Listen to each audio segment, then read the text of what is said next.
ఒక నలుగురు ఫ్రెండ్స్ ఒక హోటల్లో భోంచేస్తూ సరదాగా ఇలా మాట్లాడుకుంటారు. మనం ఒక 40 ఏళ్ల తర్వాత మళ్ళీ ఇదే హోటల్లో, ఇదే ప్లేస్‌లో కలుసుకుందాం.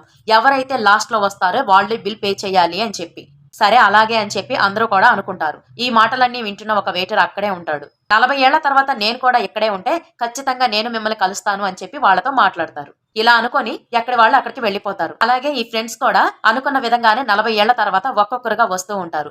మొదటిగా ఒక వ్యక్తి వచ్చి కూర్చుంటాడు. ఇదేంటి ఎవరు రాలేదని చెప్పి వెయిట్ చేస్తుండగా తర్వాత ఒక హాఫ్ అన్ అవర్ తర్వాత ఇంకో వ్యక్తి కూడా వస్తాడు.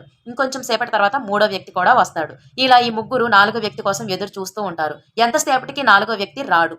సరే ఇంకా చేసేదేముందిలే అని చెప్పి నిరాశగానే ముగ్గురు కూడా భోజనం ఆర్డర్ చేసుకొని చక్కగా కూర్చొని తింటారు. బలవంతంగానే తింటారండి. కాకపోతే హ్యాపీగా అయితే వీళ్ళు లేరండి. అలాగే తింటారు. ఇక ఎంతసేపటికి నాలుగో వ్యక్తి రాకపోయేసరికి ఈ ముగ్గురే బిల్ పే చేసేద్దామని చెప్పి ముగ్గురు కూడా బిల్ పే చేయడానికి వెళ్తారు. అప్పుడు ఆ హోటల్ మేనేజర్ ఇలా చెప్తాడు, మీ బిల్ ఆల్రెడీ పే చేశారు, మీరేం చెల్లించాల్సిన పని లేదు అని చెప్తారు.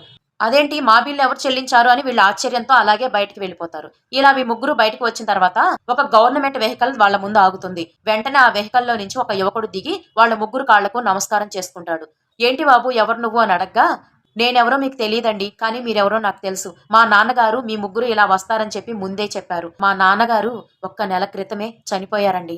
ఈ టైంలో మీ ముగ్గురు ఇక్కడికి వస్తారు అని నాన్నగారు చెప్పారు. మిమ్మల్ని కలవమని, ఆయన మాటగా మీతో ఇలా చెప్పమని చెప్పారు. నేను మిమ్మల్ని కలవలేకపోయాను. నేను ఎలాగూ రాలేను కాబట్టే ఆ బిల్లు నేనే చెల్లిస్తాను అని చెప్పి ముందే నేను బిల్ పే చేశాను అని ఆ అబ్బాయితో అలా చెప్పిస్తాడు. ఒక్కసారి అర్థం చేసుకోండి. బ్రతికుండగా కలిసి ఉండండి. అప్పుడు వీళ్ళందరూ బాధపడతారు. నేనెందుకు ఇంత పిచ్చి పని చేశాం? మేమేదో 40 రోజుల తర్వాతో లేదా 4 సంవత్సరాల తర్వాత కలిస్తే బాగుండు అని అనుకునే వాళ్ళం కదా! ఇలాంటి తప్పు చేసి మేము ఒక ఫ్రెండ్‌ని కోల్పోయాం. కనీసం చివరి చూపు కూడా చూసుకోకుండా అన్నీ కోల్పోయామని చెప్పి చాలా బాధపడి ఏడుస్తారు. బ్రతికుండగానే ఒకరినొకరు అర్థం చేసుకోండి. బ్రతికుండగానే మీ ఫ్రెండ్స్‌ని కలవండి. ఎవరినైనా కలవాలి అనుంటే వెంటనే ఆపకుండా, లేట్ చేయకుండా వెంటనే వాళ్ళకి కాల్ చేసైనా మాట్లాడండి. ఇలాంటి ఫ్రెండ్ ఎవరైనా ఉంటే ఖచ్చితంగా ఈ రీల్‌ని వాళ్ళకి షేర్ చేసి మీరు కలవటానికి ప్రయత్నించండి.